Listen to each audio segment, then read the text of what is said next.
Hi Tracy, thanks for ordering the reading. I'm doing you first this morning, so I'm not quite got myself together because I have a list of all the aspects to look at. And I know that you do know some astrology, so it's not totally Greek to you. Well, of course, it's at 0 Aries like every year, so it's your 10th house. But this year it's this Chiron is with it. So this Chiron is all about how have we continually wounded ourselves, how have we continually held ourselves back, self-sabotage, all these sorts of things. I know you're pretty cool with your job and that. You never ask about it. It seems like your career and work always is kind of going on track. But 10 of what am I trying to say? 10 of hearts. Isn't that weird? Well, 10 of hearts would be the 10 of cups in tarot. But I was trying to say 10th house. It's funny, 10 of hearts is coming out. You always are more interested in the love aspect, but I like that if it's 10 of hearts and 10 of cups, then that's a good thing. But what I was trying to say is it's our standing in life. It's how, it's not just our career, it's our standing in life. It's how, our self-worth. There's a lot of that is tied up in the 10th house too, So it's self-love, it's putting yourself first, it's putting yourself ahead, it's propelling yourself upward, these kind of things. Have you self-sabotaged yourself in those arenas ever? Or in your career? But these are the things that we would ponder at this time. How have you messed yourself up?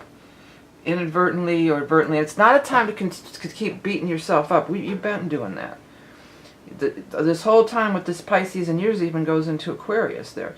So Chiron's been in your 10th house for years and years and years. It's actually getting to go into your 11th house. So you're going to even be looking at more about friends and associates. How have you sabotaged yourself in that arena? But with the change into Aries, it's not about, okay, I suck, beating yourself up even more or whatever. It's about, okay, I realize that I've done this. It's like looking at it really with a hard truth and saying, okay, I realize that maybe I've done this. Now, what am I going to do? What kind of action am I going to take to do differently?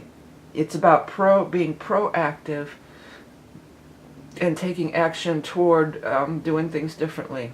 Definitely. So also there's a Mercury-Neptune conjunction. So this is the Aries part of it is all, yeah, go, do. I'm going to show them. I'm going to get up, brush myself off and do things differently, take another stab at it. But the Neptune-Mercury is all, and part of fortune is all still in Pisces and conjunct at that time too. In your case, in your 10th house too. But this part of it is the downloads that we're getting. The downloads that we're getting, the spiritual Neptune communicating with the mental, your ruler, Gemini, Mercury here, your ruling planet. So making sense of it all. Getting these downloads, being able to make sense of it, having these memories, being able to make sense of it, and then taking the action toward it. Vesta is also the fire too. I was looking her up. I forgot to mention it in that last reading, but she is, the hearth, the fire. She's the Vesta energy is very fiery. I always associate it with Virgo, but it's very fiery. So it's kind of like cool that the Vesta's in here as a transition. It's in Pisces, but it's like leading the pack here, and it's fiery and going to lead us right into the fire Aries energy. So a lot of activity in your 10th and your 11th. I want to tell you just in one, if I gave you one sentence, it's how people treat you. How you allow people to treat you. This is you having a lot of respect for yourself and putting yourself, realizing that you have a lot of value in life, that you have a lot to offer, that you are, you're special. And you're cool and wonderful, all those good things. This is all about you embracing that and realizing that. And putting yourself at the top. It's a full moon at that time, too. So we've got that full moon in Virgo. And where's that hitting in you? That's down here in your 4th house. So there's going to be some sort of awareness about your home, your family, your upbringing. Both of these houses in your chart, your natal chart, which is this, of course, the inner ring is your chart, and then that's the transits. There's nothing there. So these aren't really areas, when there's nothing there, these are areas of your life that you don't really focus on that much anyway. You know, it's like, but they're bigger houses, so, but there's no placements there. So it's not anything that you're always focused on. Like I say, you never ask about career, you know. So that's not your big area. But everybody has one. Everybody has to work and make money. You know, you have a career, but you just don't. Your 5th house, love affairs, you know, and creativity, and 7th house, and you got the 12th house, you know, but it's splattered around. But these 2 houses where this stuff is happening is empty. So it could be kind of, you know, a different vibe because you're not used to focusing on it. It could, you know, open up, expand, bring awareness to this 4th house here. Home, family. Who do you let into your personal space? That's what I just got for you on that one. Totally. Oh, you're going to have a nodal return this year. I had mine. Well, I had mine, I became a grandmother. So it was just right on time. It was perfect.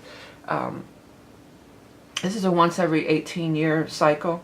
I probably have mentioned it to you before, and I probably gave you the dates too, but let me just give you the date for sure again. But let's see, when it's that node going to get down to that 13-degree mark. You probably know enough to look it up yourself too, but I'll just look it up while I'm here. 13 is probably towards the end of the year, it's looking like. Yeah, October. Late September, October, it's going to be there. Yeah, mine, I became a grandmother, so it was a big shift in my reality or whatever. Let's see, having one at like 18, 19, then you have one in your mid-30s. That's the one you're having now, right? Yeah, you're in your mid-30s. Mid to late 30s. I'm trying to think of what I did on my last one in my late 30s. I know there was stuff that happened. It probably was one of the times I went back to school. I'm not sure. Well, how old would you be? I'll figure out real quick. Because you're like 37 this year, right? 38? Let me do the math real quick. Minus 1982. Yeah, 37. So what was I doing at 37? What year would that be for me?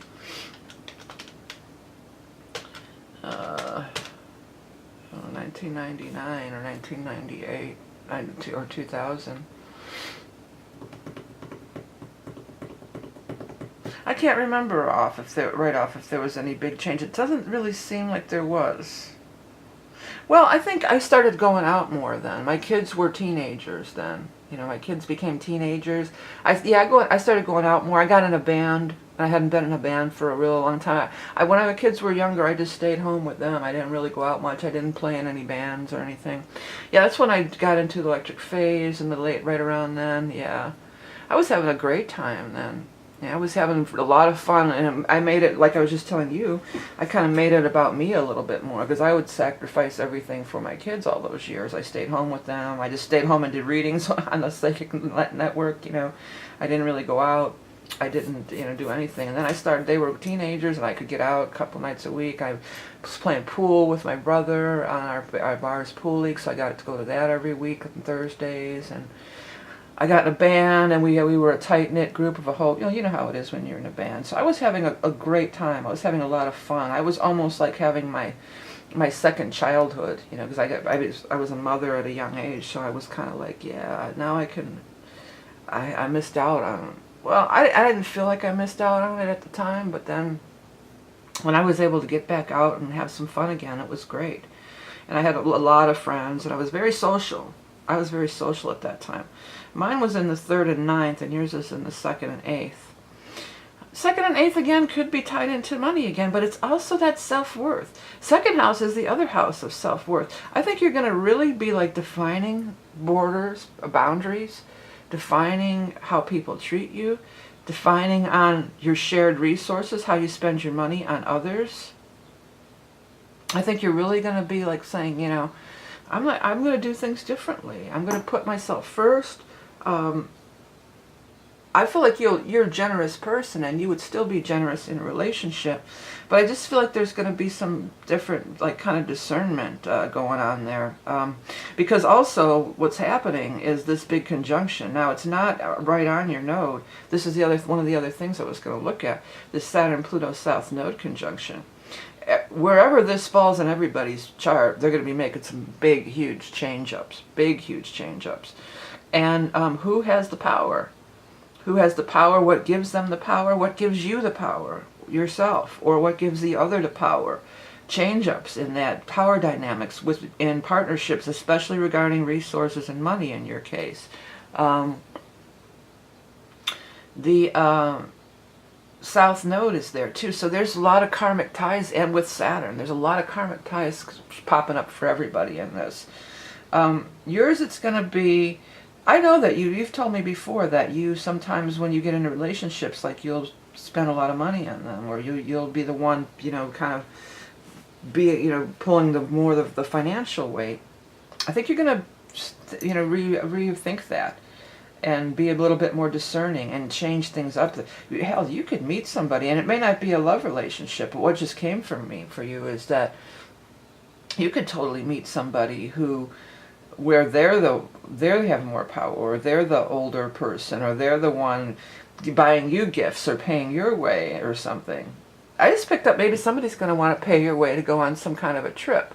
Now again, could be a love relationship, but maybe you'll get a chance to do some kind of band tour or something. And hey, we're going to go on this tour, and we'll pay you. You get paid to travel with us and play music. It could be a lot of different things. This feels really extravagant to me, though. This doesn't feel like we're driving around in a van, playing. If it's a band, we're not driving around in a van and playing clubs, This is like, I keep seeing these big ships, so maybe it's some kind of a big cruise, or maybe the ship is just to show me that it's like across the pond. Because I'm picking up real strong that vibe too, like out of the United States, like across the pond somewhere.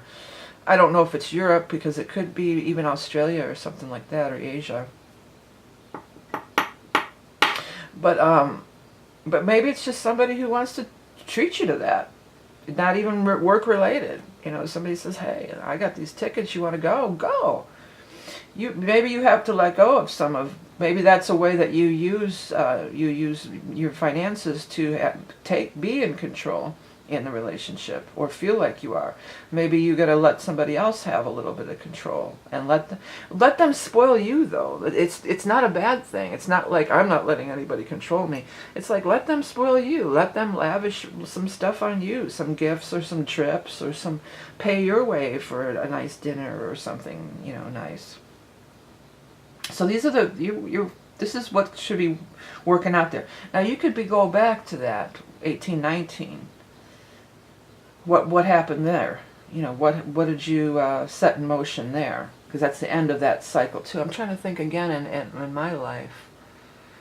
At 18, 19, well, I was doing the same thing. I was playing in bands and partying. It was a little later. I was 24 when I had my kids. So I guess I was doing the same thing. Well, I'm not doing the same thing this one. I had my nodal return. I am definitely not. I have no desire to go to a bar. It's like I have to, my friends' bands are playing. I have to kind of drag myself. And I have to, most of the time I don't even go, because I just don't even want to be in a bar at all, And I'm a grandma now. That was the big initiation. The nodal return is, you could say it's sort of an initiation. And for me, I'm a grandma now, and I love it. And I'm very happy about being a grandma. It's the best thing that's happened to me in a very, very long time, There was a lot of death in my family, and my brother died, and my whole family died. And now finally, there's a new life, and there's a new generation is being born. And, it's not all death, death, death. It's the seeds are coming forth, and there'll be more grandkids. I'll be a grandma for the rest of my life now. It's a huge initiation. Again, my late 30s, when I just was able to get out and start partying again, and I was happy to do it. And I wasn't never like a big drinker, but just to be out and about, in the music, go to the jam nights, being in a band. I was at home for a long time, so I was out again. and have meeting a lot of new friends and old friends, and just having a lot of fun. But again, mine was 3rd and 9th, which again, that doesn't even really, that'd be more than 5th house. But I was, you know, my world was smaller, and then I expanded out bigger. That would be 3rd, 9th, I guess. Okay, then there's a Venus-Lilith conjunction too in Aquarius. That's still up here in your 9th and 10th too. This is where we're going to take our power. This is where we're going to take our power, the Venus-Lilith, often related to love and relationships. And you could meet somebody. I feel like you're going to be traveling. You're definitely going to be doing some traveling, or have the opportunity to. I think there's going to be an opportunity to, and if I were you, I would totally do it. But I mean, that's totally your call. But Venus and Lilith too is empowering too. Or maybe you're just going to, like, it feels to me like you could just be like, do something that's really out of character for you. Like where you normally would be laid back and be kind of quiet and not, maybe it's a secret wish or a secret want, but you would just never dare say that or do that. It feels like you're just going to do it, you know, or you should give it a try. Try it. You like it, I'm hearing. Or so maybe if it's a person or opportunity, like you think, oh God, they would never want me, or I could never be in that band, or that guy would never want to date me, or this or that. It doesn't have to be a relationship, because you didn't tell me. You could be with somebody for all I know right now, but you didn't say anything. But it's by putting yourself out there, even though you feel like, oh, you're like afraid to. Oh, sorry, let me turn that ringer off. Sorry about that. You know, again, it could be in a lot of different ways. But I feel like you just go for it, and it's like, wow, really surprising.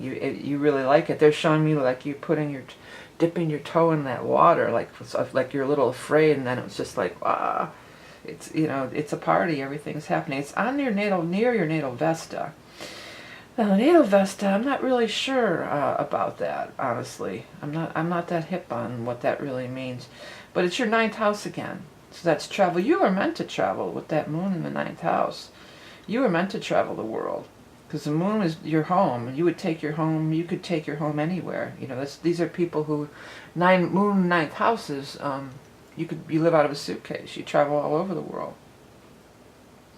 I feel like there's an opportunity definitely with music. I mean, there could be a lot of different things, and it's not just this one thing. But I'm totally picking up something having to do with music.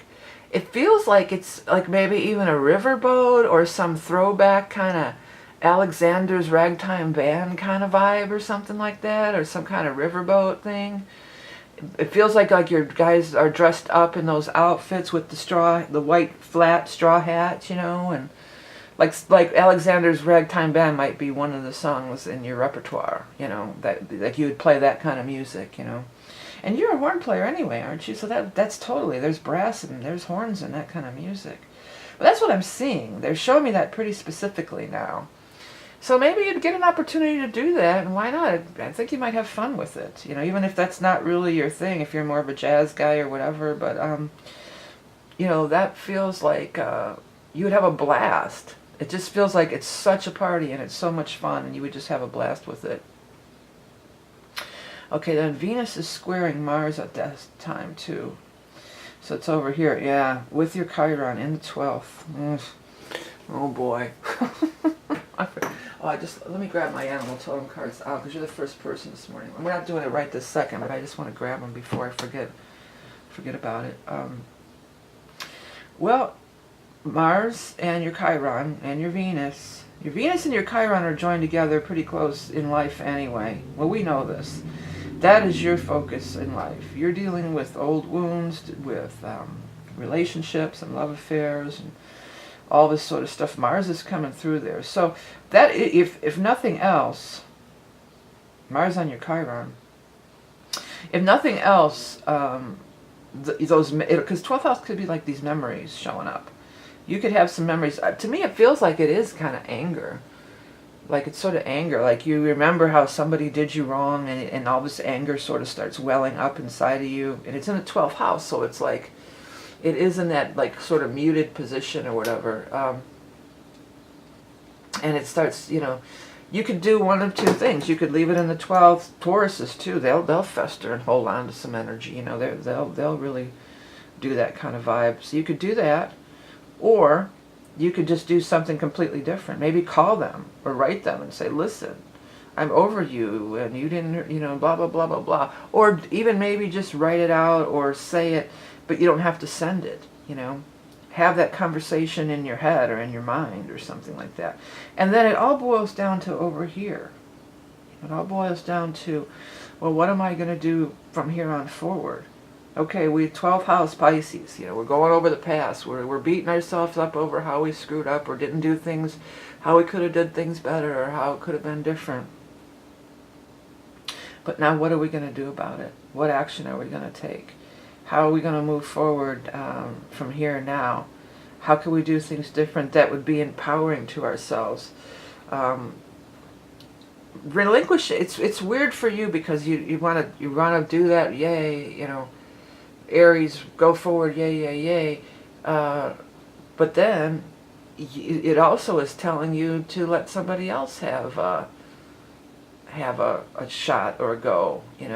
Let somebody else have a chance, like let somebody have power, let them make the dinner plans. If it's just that little small thing, let them take you out to dinner and you don't know where it's at, let them lavish on you.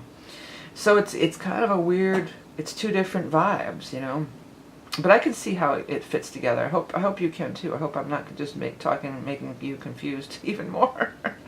Jupiter is going through your 7th house this year, so if you're not in a relationship, you should totally be finding that a really solid, really, really good relationship.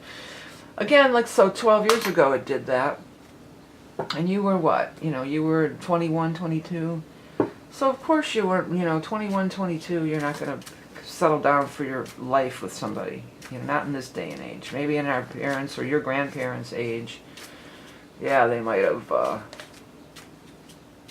you might have settled down for life with somebody at that age, but you weren't ready last time. Now you're at the perfect age to be really ready for it.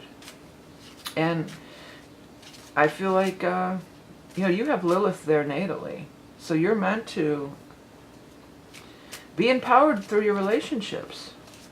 I think, here's what I heard years ago.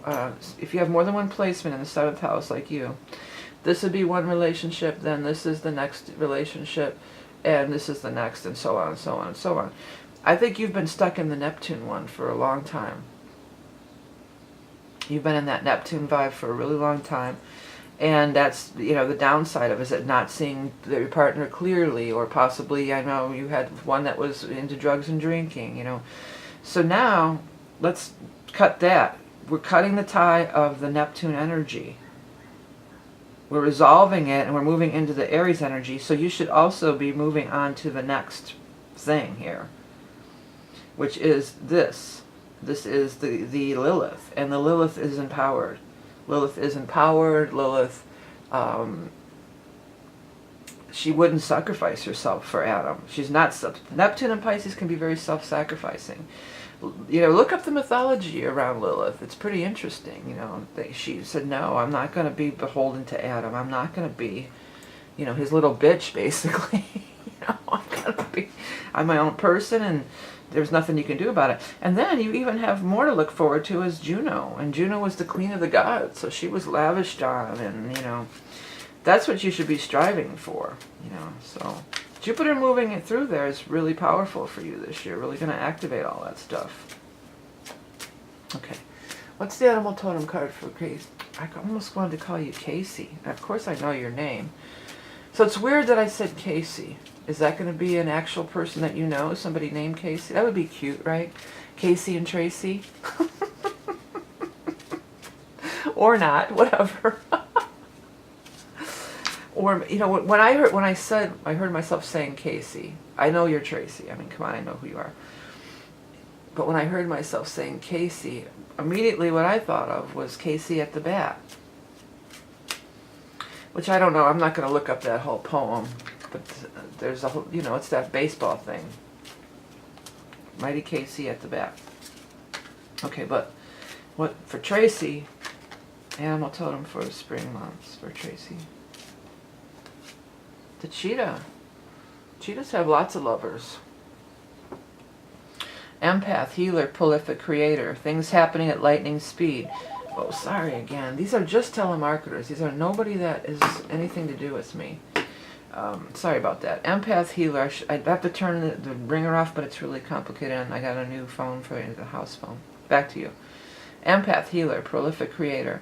Things happening at lightning speed. Staying alert to synchronistic signs. The path of the soul practitioner. Yeah, the path of the soul practitioner, you could take that to be like, but also the energy of the cheetah is having a lot of creative ideas going. I think you're going to have a lot of opportunity to do creative stuff this year. I think if you get that Alexander's Ragtime Band deal, I would totally do that. I feel like you could be doing musical things. Well, it's love affairs too. Cheetahs have a lot of lovers. They don't mate for life. They have litters from a lot of different, they keep, I believe they do. But they have a lot of litters because not all of them will live. So they're constantly putting out. So less, because less are going to make it through. So try this, try that, try this, try that. Your fifth house is full, so not only love affairs, creative stuff, you should be doing that creative stuff. You should be feeding that soul.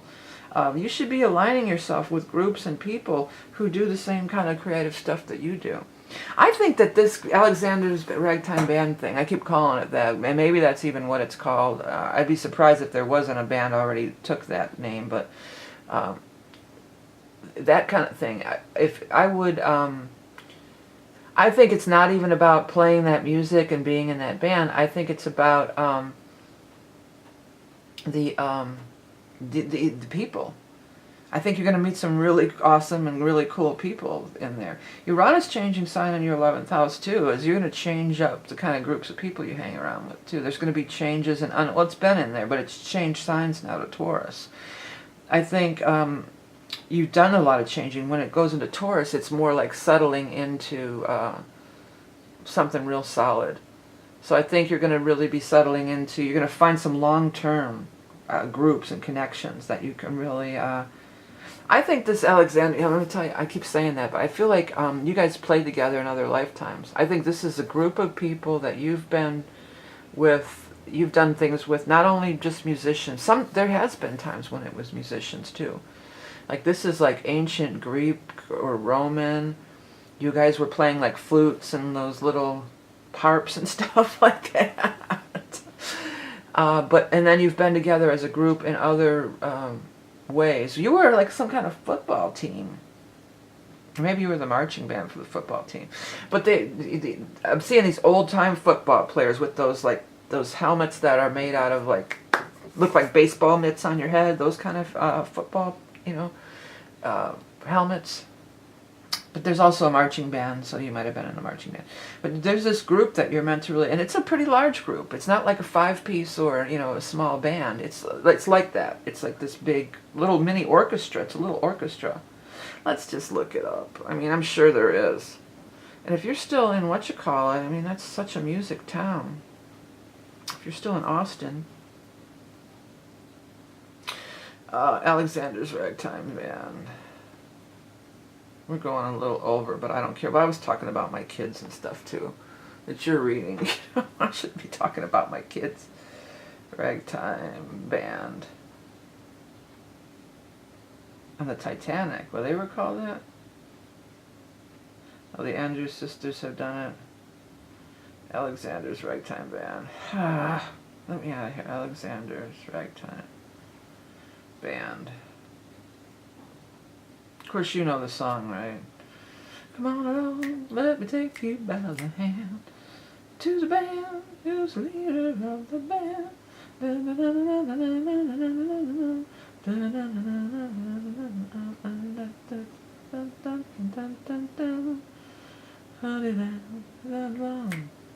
I didn't realize that was the Titanic. That was the name of their band. Well, I'm not seeing it. It was Louis Daniel Armstrong, Alexander's Ragtime Band. Ray Charles, that was probably, these are probably renditions. I think the band is called that. Or it's that kind of music. Whatever. I'm not spotting anything right off the bat, so I'm not going to keep looking. Okay, so that's the reading. You know the drill. Watch it more than once to get the most out of it. Thanks for, I always look forward to doing your reading. You've been one of my best supporters since the very beginning on YouTube, and I really appreciate you, Tracy. So I'm going to get this uploaded to you later today. Thanks for ordering. Bye.